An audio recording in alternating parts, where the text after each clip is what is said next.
بسم الله الرحمن الرحيم الحمد لله رب العالمين والصلاة والسلام على سيد الخلق وأشرف المرسلين سيدنا محمد وعلى آله وصحبه ومن استنى بسنته وسار على نهجه إلى يوم الدين وارض اللهم عنا معهم اللهم آمين.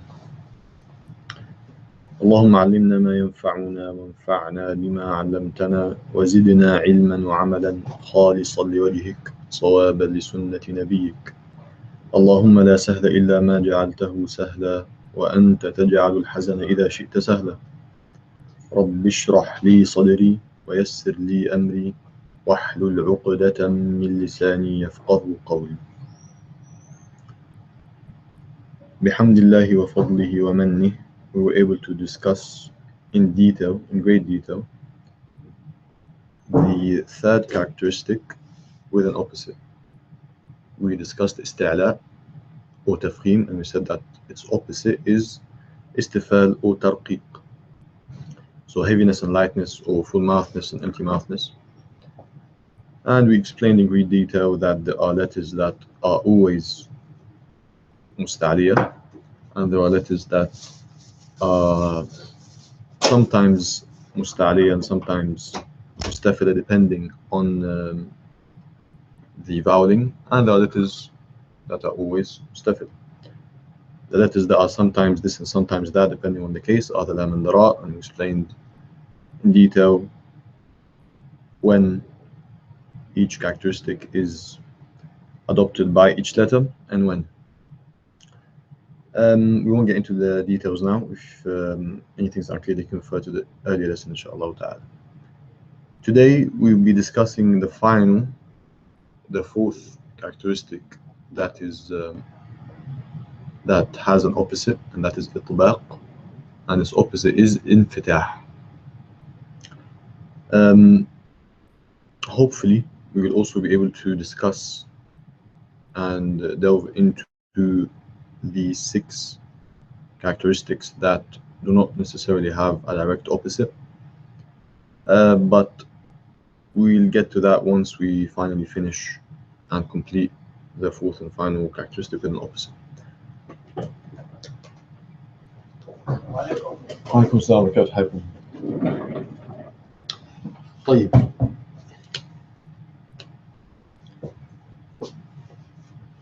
number 4, as this is the fourth and last one, is itbaq,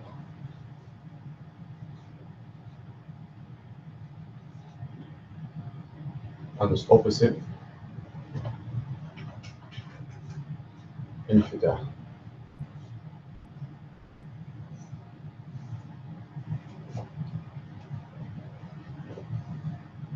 طيب,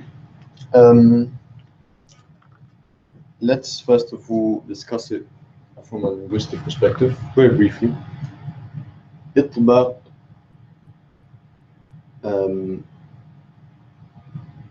if you say إذا أطبق الشيء على الشيء, then you're essentially placing and firmly closing or folding one thing on another. Infitah is opposite that, it's opening from fatah. Effectively speaking, you can say closure and openness, or compression even and openness. Letters of compression, letters of closure, letters of openness. That's just from a linguistic perspective, but as we said, it's much better, specifically with these technical terms, to stick with the original Arabic as opposed to made up half-hearted translation. There are 4 letters of itbaq, as we hinted towards last lesson, and they are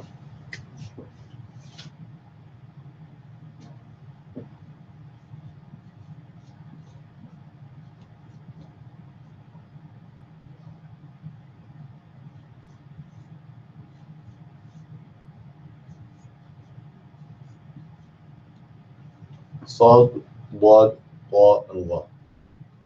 Those 4 letters, as you will have recognized, are 4 letters of isti'la. And this brings us to the definition the effective practical definition of itbaq. As in what's actually happening, how can you describe this characteristic that is itbaq? Obviously, we're dealing with itbaq because its letters are the fewest, as opposed to going through the 24 letters that have infitah. We go through the 4 that have itbaq. It makes a lot more sense.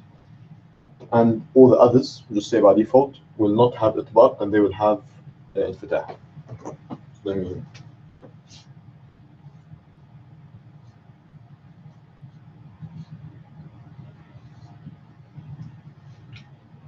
طيب. There are 2 ways to look at the characteristic of itbaq. And they're both related, and they both make sense and you discuss them in the same light. First is that it is effectively a higher degree of heaviness.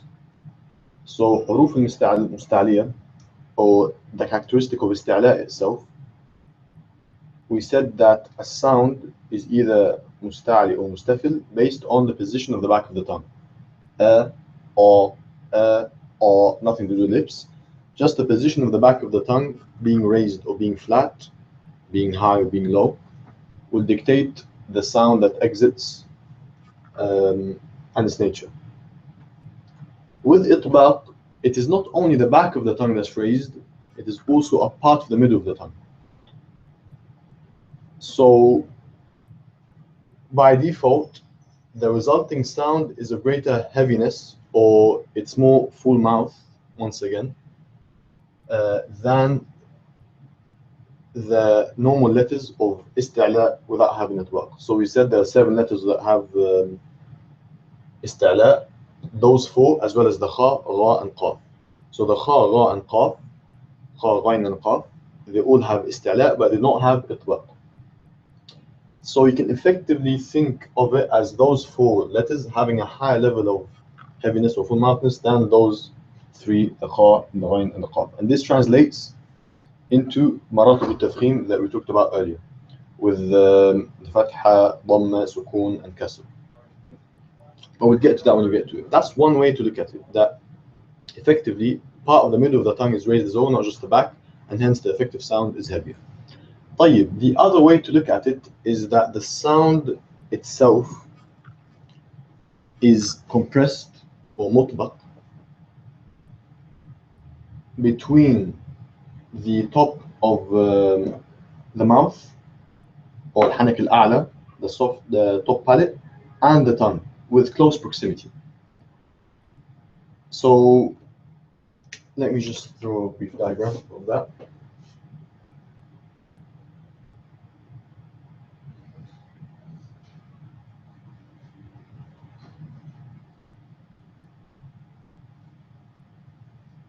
So this is arbitrary. The position of the tip of the tongue is arbitrary. The main point here is this area.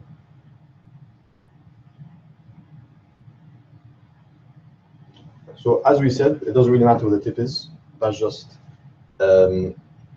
abstract. It doesn't really matter. The point is with the letters of itbaq is that the sound will be compressed or closed between the top of the tongue and the bottom of al-hanak al-a'la. Essentially, the top of the mouth and the tongue, that's where the sound will be. And of course, this has direct correlation, or this is indirect correlation with the fact that not only the back of the tongue is raised, but also part of the middle of the tongue. So if the back of the tongue and the middle of the tongue is raised, automatically, what's going to happen? That the sound is going to be between the top of the tongue and the palate, the top of the mouth. And it makes sense. It's not that they're completely different ways to look at it. So one way is to think of these 4 letters, as we said, as heavier than the ones that without itbaq, the kha, ghain, and qaf, a higher degree of heaviness, so to speak. The other way is to just think that it's not, the sound is compressed between the top of the tongue and the top of the mouth. And as we said, that is effectively because it's only also the middle of the tongue that's raised, not just the back. Let's give a practical example of this. We'll take each letter one by one with the fatha case, which is the highest level, المراتب والتفخيم. ف ص ض ط ظ ص ض ط ظ. If you take the other three letters, so let me get rid of that. The other three letters of istila, the kha and the ghain and the qaf. So letters of istila without itbaq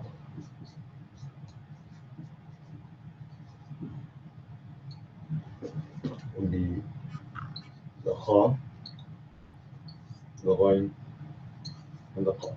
If you listen now, kha, gha, qa, heavy letters.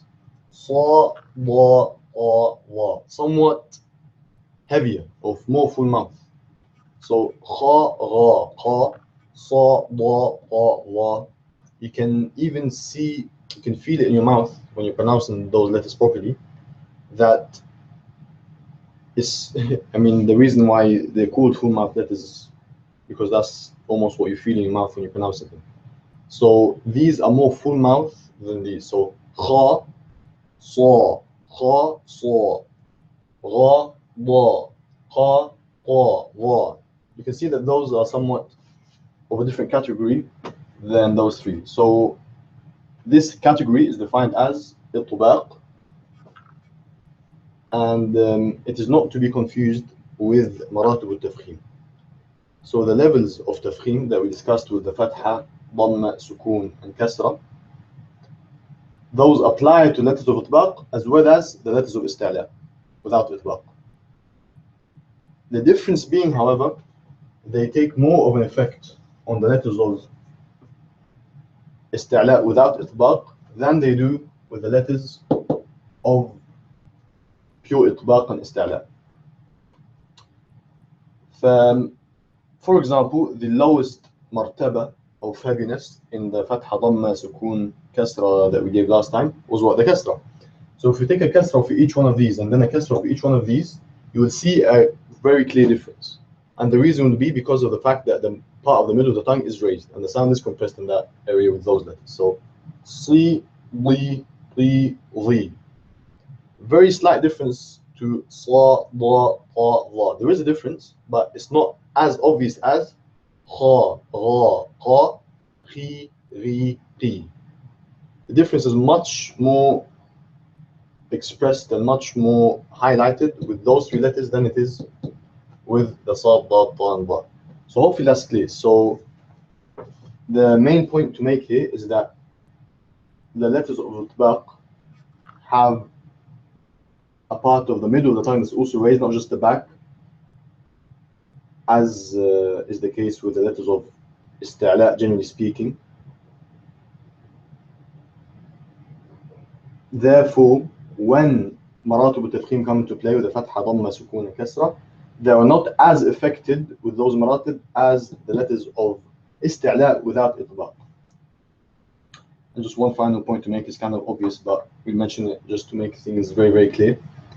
You can have letters of itbaq and istila, meaning those four letters of itbaq without istila, afwan, letters of istila without itbaq, meaning those three letters, and then letters that are neither of istila nor are they of itbaq, and they are the 21 letters outside the letters of istila. Hopefully that point is clear. Shouldn't be too difficult, inshallah ta'ala.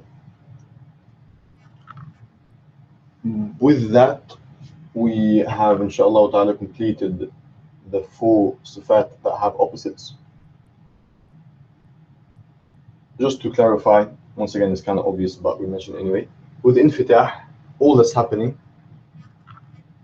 as opposed to the middle of the tongue being raised, as well as the back of the tongue, it's not the case. The tongue in the middle is not at a heightened or state.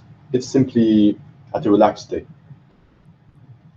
Meaning those letters that are of isti'la, meaning highness, where the back of the tongue is raised, also have infitah.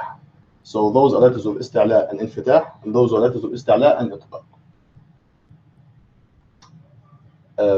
Yeah, and that's all inshallah ta'ala. So we'll just recap very quickly the four characteristics and the opposites. The first one was hams and jah. The second was rakhawa and shidda and bayniyya. And the third was isti'la and istifal. And finally, itbaq and infitah.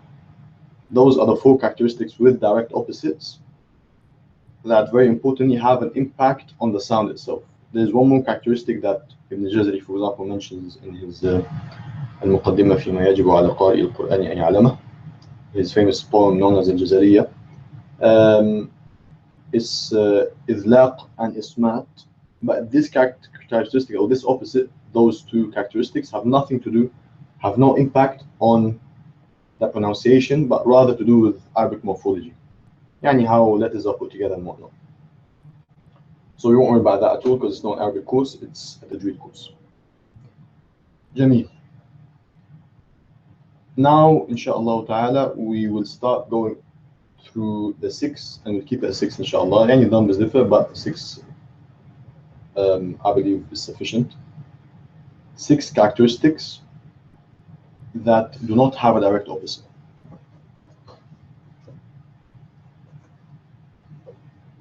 We'll list them as we always do, first and foremost, and then we'll go into defining each one by one, inshallah.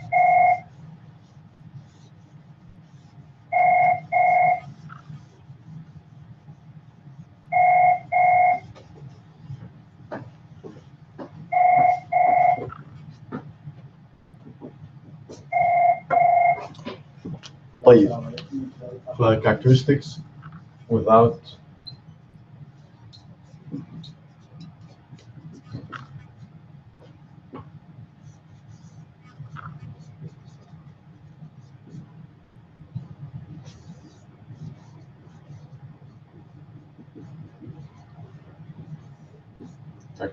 opposite. They are, number 1, we will start with the most famous, Al-Qala.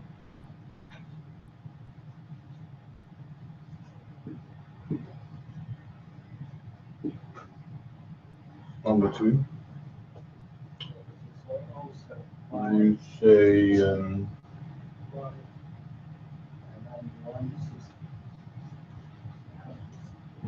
Safi. Number 3, we'll say Istitala.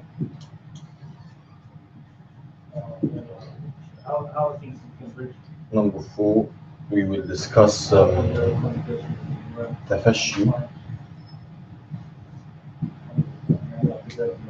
And number 5,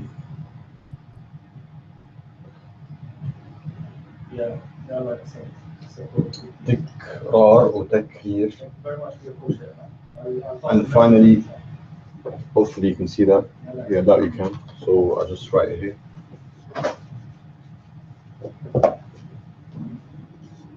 5 Takrir, as we said. And number 6, Inhiraf.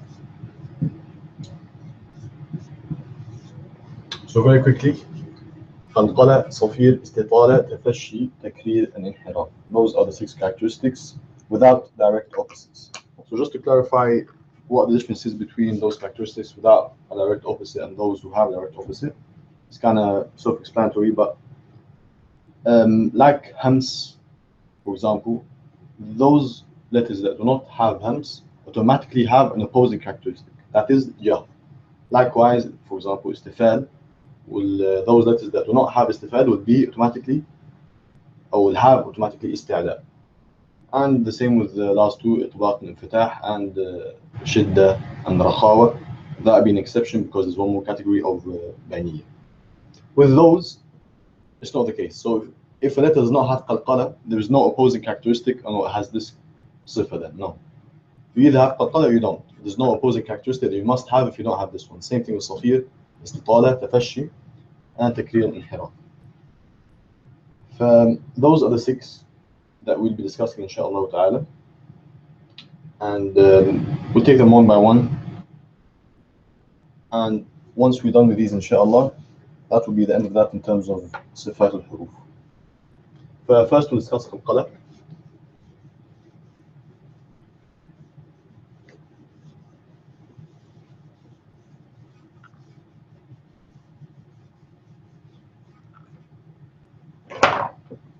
The letters of qalqala are perhaps the most widely recognized and memorized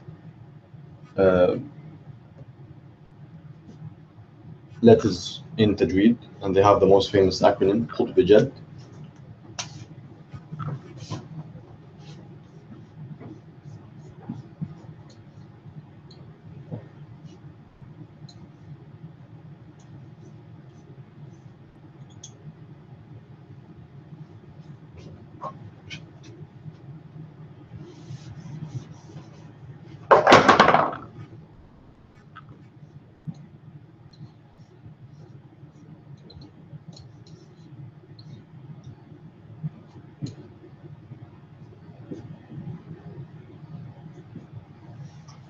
Once again, don't worry too much about the meaning. The point is that it's just an acronym, it's a statement that is put in Arabic. Qaf, Ta, Ba, Jim, Dal. Those are the letters that you need to remember. Whether you use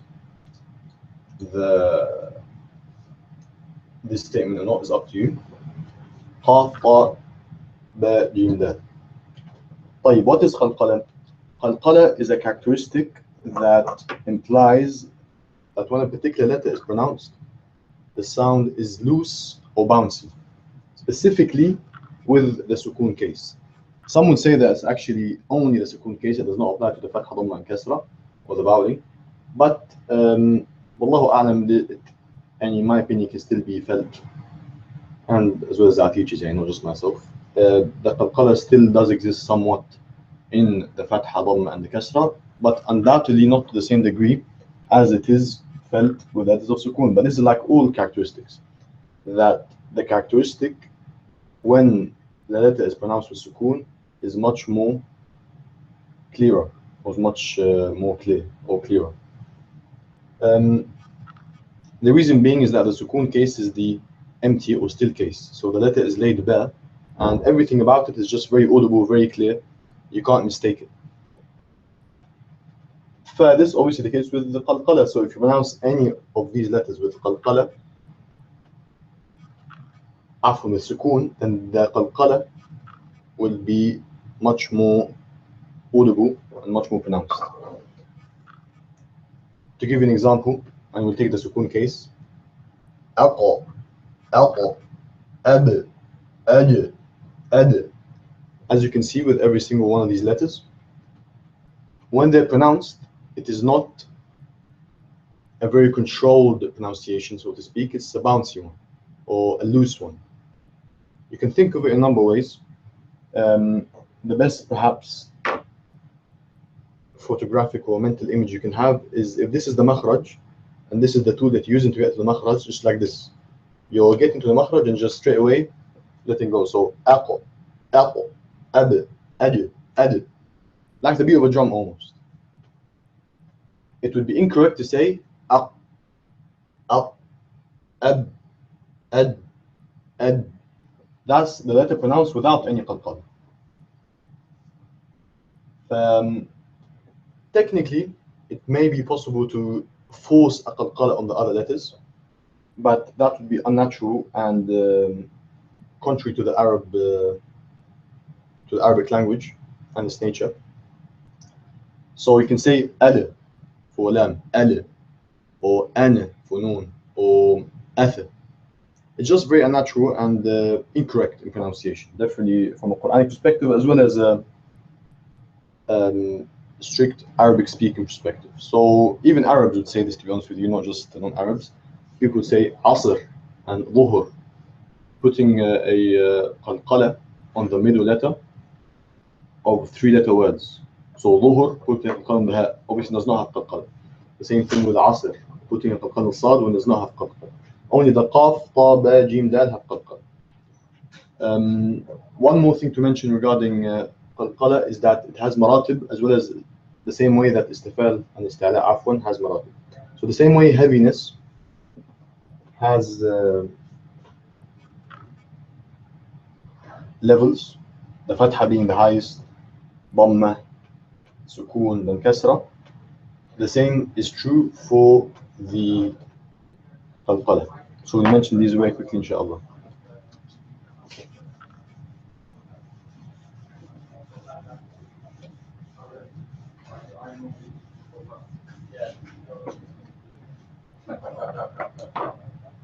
طيب, if we recall, a letter with shadda is made up of two of that same letter, one with sukoon and one with the appropriate haraka. So any example, so Rabbil Alameen, Ra Fatha, and then Ba Shadda Kasra. That Shadda with the Kasra on the Ba essentially indicates that pronunciation there are two Bas, one with sukoon, one with the Kasra. Rabb, first one, B, second one. And we discussed this in the very first lesson, if I remember correctly. The question is, or what is relevant here when it comes to qalqala, what happens when you stop on a word, the last letter of which is number one, a letter of qalqala, and number two has a shadda? Let's give some examples.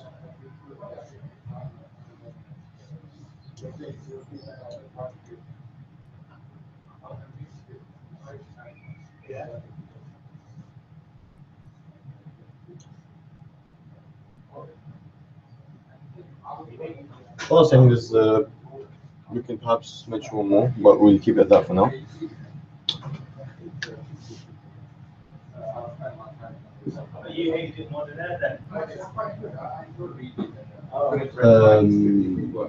It's a great thing. It makes you feel so simple. It does. If we say, for example, Al-Haqq, Al-Haqq, the qaf is essentially pronounced twice. You are not pronouncing one qaf with sukoon, you're pronouncing two qaf with sukoon. In pronunciation, you just take from the hand of qaf. This is what you're actually saying. So this is why the degree, I forgot to mention in the beginning, that this is the highest, number one, first or highest level of qalqala.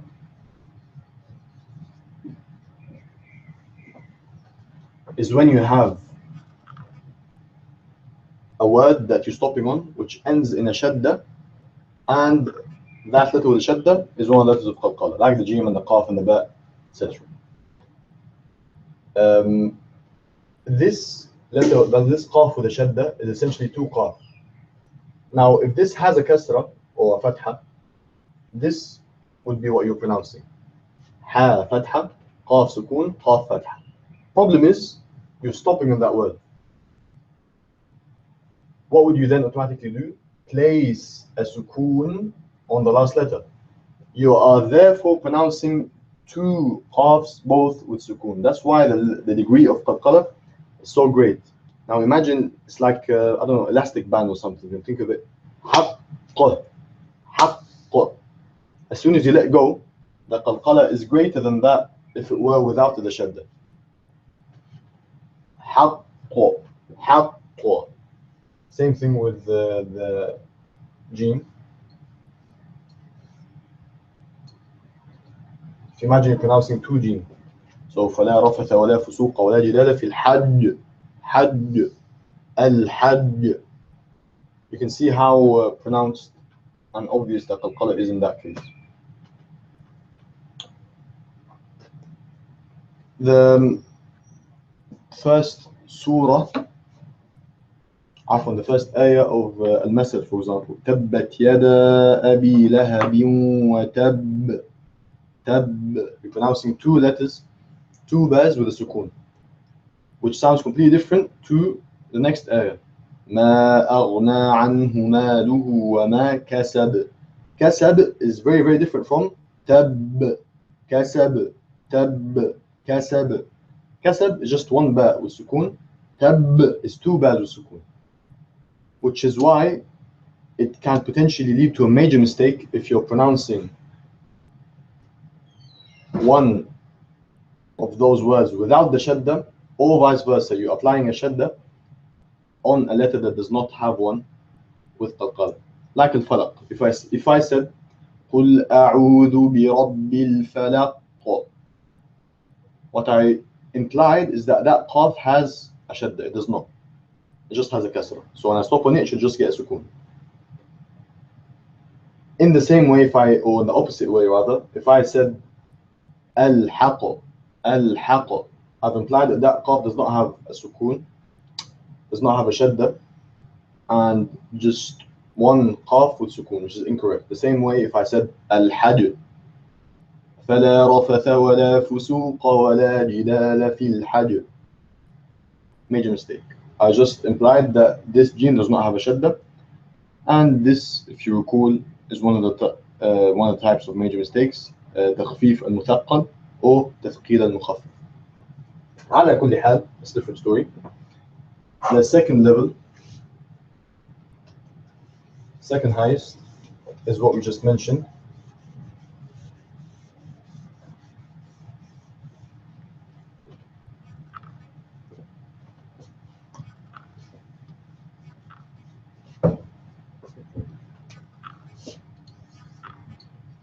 The second highest level of qalqala is when you just stop at the end of a word. I mean, don't really have to. I mean, I'll give some examples anyway. So al-falaq and waqab, same surah. Or kasab in masad, surah al-masad, or al-masad itself, the word masad. في جيدها حبل من مسد. So قل أعوذ برب الفلق.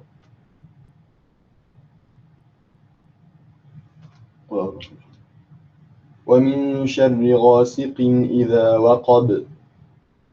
وقب في جيدها حبل من مسد. As you can see, the qaf, the ba, the dal, whatever the letter may be, is just pronounced naturally without any forcing of a shadda. As soon as you pronounce it, you just let go, as opposed to this double pronunciation that you have to enforce when the letter has a shadda. So this is why this is the second highest level of qalqala. And obviously, as we just said, al-falaq and waqab, masad would be a major mistake, so must be avoided at all costs. The final level would be when you have a letter of qalqala in the middle of your recitation, not at the end of it. Whether it's in the middle of a word or the end of a word, but you're carrying on after, doesn't really matter. So, يقاتلون في سبيل أو يجاهدون في سبيل فيقتلون ويقتلون. فيقتلون ويقتلون. The qaf here is in the middle. So it's the lowest level of qalqala because you're not stopping on it. It's not as obvious as if you were. In the same way, if you said لم يلد ولم يولد, technically the last dal is of a high level of qalqala than the one in the middle. لم يلد ولم يولد. It's just more obvious, it's just more clear because you're ending on it. That's all it is. For the third, we write it down for the sake of completion. So the third highest is just the lowest level. Yani.